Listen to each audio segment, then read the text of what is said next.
আসসালামু আলাইকুম, সবাইকে জুম্মা মোবারক। আশা করি সবাই ভালো আছেন আর আলহামদুলিল্লাহ আমিও ভালো আছি আপনাদের দোয়ায়।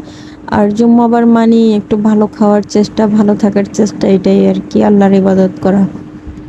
আর আরও একটা বিষয় হয়েছে যে জুম্মাবার মানি হয়েছে যে অনেক বেশি কাজ, অনেক বেশি ব্যস্ততা। তো এখানে আমি ডাল বসাই দিয়ে অনেকগুলো কাজ করে ফেলছি। এর আগের রিলে তো দেখছেনই যে আদা রসুন ছিল না, সেগুলো ছিলে ব্লেন্ড করে নিয়েছি, বাদাম ব্লেন্ড করে নিয়েছি, তারপরে আরও ঘরোয়া টুকিটাকি যা যা কাজ সেগুলো সব রান্নার সাথে সাথেই করছে। আর এদিকে ডাল চুলায় দিছে, ডালটাও হয়ে গেছে।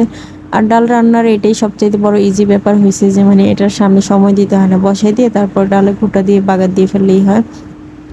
আর এইদিকে রান্না করব পোলাও। পোলাও রান্নাতে প্রথমে ভাবছিলাম যে একটু বেরেস্তা করে তারপর উপরে ছড়া দেবো, পরে ভাবলাম ধুর, বাসায় কোনো মেহমান আসবে না, কিছু আসবে না, নিজেরা নিজেরা খাবো, এত অপচয় করার কোনো মানি হয় না।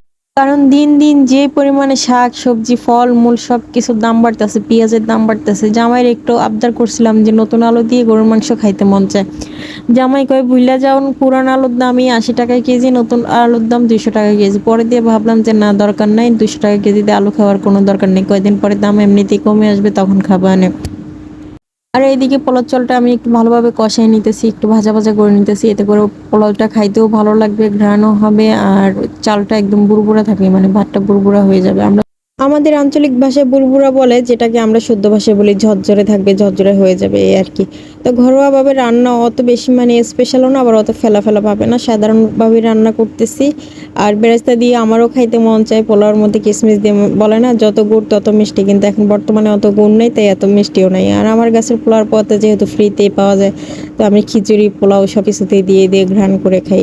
আর আজকে পোলাও ভাতের সাথে গরুর মাংস রান্না করব আলু দিয়ে, আর হয়েছে যে ডাল, এগুলোই সিমসাম খাবার।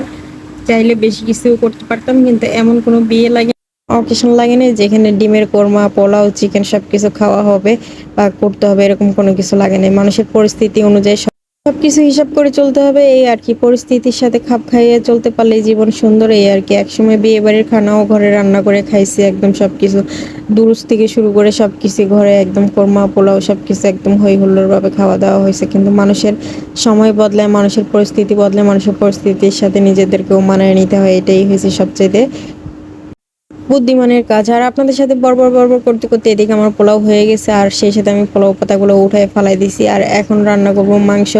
মাংস আমি ওই যে মাংসগুলো দেখছিলেন ওগুলা থেকে আমি কিছু মাংস নিয়েছি, নেওয়ার পরে ওইখানে মানে সময় বাঁচানোর জন্য আগে ভাগে আমি ম্যারিনেট করে রাখছিলাম, সব ধরনের মশলা দিয়ে ম্যারিনেট করে রাখছি। এখন শুধু প্রেসার কুকারে একটু কষাই, তারপরে আলু দিয়ে আরেকটু কষাই, তারপরে একটু ঝোলের পানি দিয়ে ঢাকনা দিয়ে ঢেকে দিব।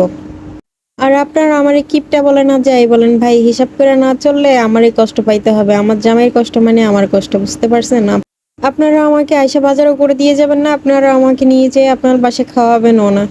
তো কাউকে কিপটামি বলার আগে তার পরিস্থিতিটা বোঝার চেষ্টা করুন। আর বর্তমানে যেই পরিস্থিতি শুরু হয়েছে, বাজার দাম, ব্যবসা বাণিজ্য সবকিছু লাটে ওঠার মতো ব্যবস্থা, শুধুমাত্র আমাদের না, সবারই, সব ব্যবসায়ীদেরই একই অবস্থা। প্রত্যেকটা মানুষ জানতেছে, বাংলাদেশে যারা মানে মধ্যবিত্ত বলা যায় বা নিম্ন মধ্যবিত্ত বলা যায়, তারা প্রত্যেকেই বুঝতেছে যে বাজার দরের দাম কী হারে বাড়তেছে, জিনিসপত্রের দাম কী হারে বাড়তেছে, আর কত টাকা খরচ হইতেছে।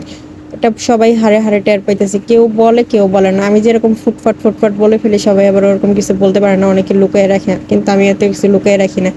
আমার উপরেও যা ভিতরেও যা, আমি মন সরলভাবে সব কিছু বলে ফেলি, দুঃখে থাকলেও বলে ফেলি, সুখে থাকলেও বলে ফেলি, আমি কখনো কোনো কিছু লুকিয়ে রাখতে পারিনি। আর এই যে এখানে লেবু আছে, লেবুটারে কাইটা নিলাম। আর আর পুরনো লেবুটা কাটবো না, কারণ ওইটা একটু অ্যাসিডিটি বেশি হয়ে যাবে, সেই কারণে ওইটা রেখে দিব, রান্নার কাজে লাগাই ফেলবো। তো লেবু কাটা শেষ আমার, এদিকে পোলাও আমি বাইরে নিতেছি, ওইদিকে মাংস আমার হয়ে গেছে। তো আজকের ভিডিও এ পর্যন্তই। এতক্ষণ কষ্ট করে আমার ভিডিওটি দেখার জন্য ধন্যবাদ আপনাকে। তো সবাই ভালো থাকবেন, নিজের যত্ন